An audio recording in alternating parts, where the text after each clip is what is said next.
SNV സംസ്കൃതം higher secondary സ്കൂളിൻ്റെ നവതിയാഘോഷങ്ങളുടെ ഭാഗമായി Nandyattukunnam SNDP ശാഖാ ഓഫീസ് ഹാളിൽ MK ആഷിഖും ശിഷ്യരും വിദ്യാർത്ഥികൾക്കായി നടത്തിയ യോഗ ഡെമോൺസ്ട്രേഷനിൽ നിന്ന് ഭദ്രാസനത്തിലിരുന്നുകൊണ്ട് ആ യോഗ പ്രാർത്ഥനയിലേക്ക് പോവുക. യോഗേന ചിത്തസ്യ പദേന വാച ഫലം ശരീരസ്യ ച വൈദ്യകേന യോഗാകരോത്വം പ്രകരം മുനീന പതഞ്ജലി പ്രാഞ്ജലി രാണതോസ്മി. അതായത് അകത്തോട്ട് വെച്ച് ഇരിക്കുക. അതാണ് നമ്മൾ പൂർണ്ണ വജ്രാസനം എന്ന് ഉദ്ദേശിക്കുന്നത്. ആ വജ്രാസനത്തിൽ നിവർന്ന് ഇരിക്കുക. സുപ്ത വജ്രാസനത്തിലേക്ക് പോവുകയാണ്.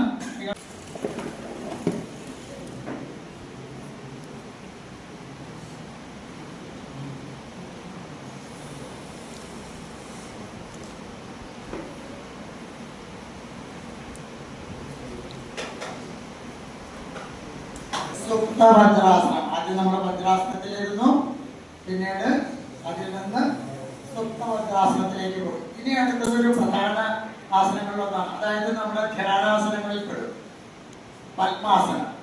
സാധാരണ ആദ്യമായിട്ട് വന്ന ഒരാളുടെ യോഗാസനത്തില് പഠിക്കാൻ വരുമ്പോൾ പത്മാസനത്തിലേക്ക് ഇരിക്കണമെന്ന് പറഞ്ഞാൽ നടക്കില്ല. ചുരുങ്ങിയത് ഒരു 6 മാസമോ അല്ലെങ്കിൽ 1 വർഷമൊക്കെ അതിന് വേണ്ടി വരും. അടുത്തതായിട്ട് പത്മാസനം.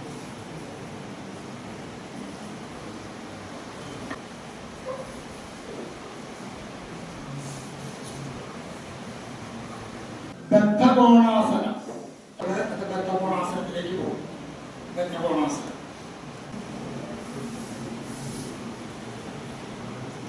ഒരായി വന്നോളൂ. ഇതൊക്കെ ഒരു 1-2 വർഷമൊക്കെ കഴിഞ്ഞാൽ ഇങ്ങനെയൊക്കെ ആവുള്ളൂ. ഗോമുഖാസനം.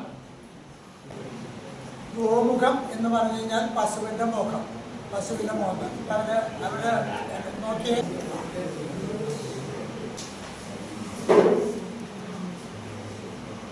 ഞങ്ങളൊന്ന് പിടിച്ചോ. ഇനി നിന്നുകൊണ്ടുള്ള ആസനത്തിലേക്ക് പോവുകയാണ്. പാദഹസ്താസനം.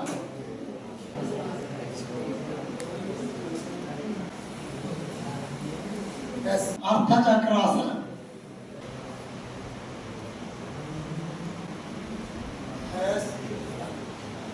വൃക്ഷാസനം.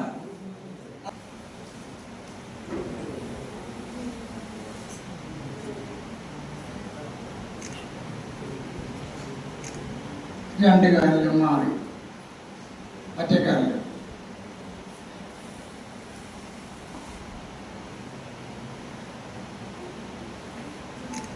വീരഭദ്രാസനം.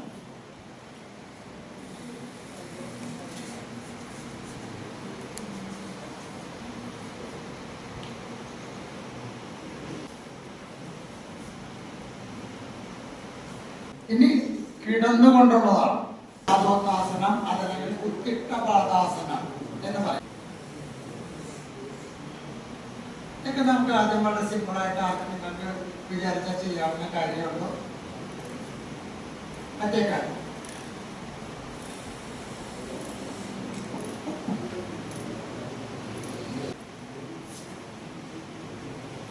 അടുത്ത പാദോത്താസനം,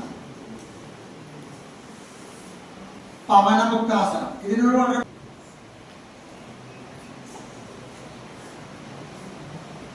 തല കൊണ്ടുവന്ന് മടക്കിയ മുട്ടുമ്മ മുട്ടിക്കുക. മറ്റേ കാലം ഹലാസനം.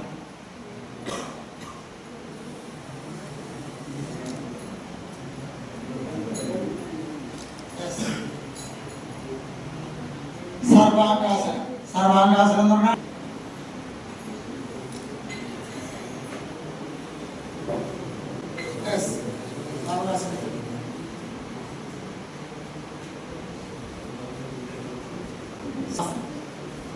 ശവാസനത്തിലേക്ക്. അതായത് നമ്മൾ ഈ ആസനങ്ങളെല്ലാം ചെയ്തു കഴിഞ്ഞാൽ അവസാനം പറയുന്ന പേര് ശവാസനം. ശവാസനം എന്ന് പറഞ്ഞാൽ പ്രത്യേകിച്ച് പറയുന്നുണ്ട്. ശവം പോലെ കിടക്കുക.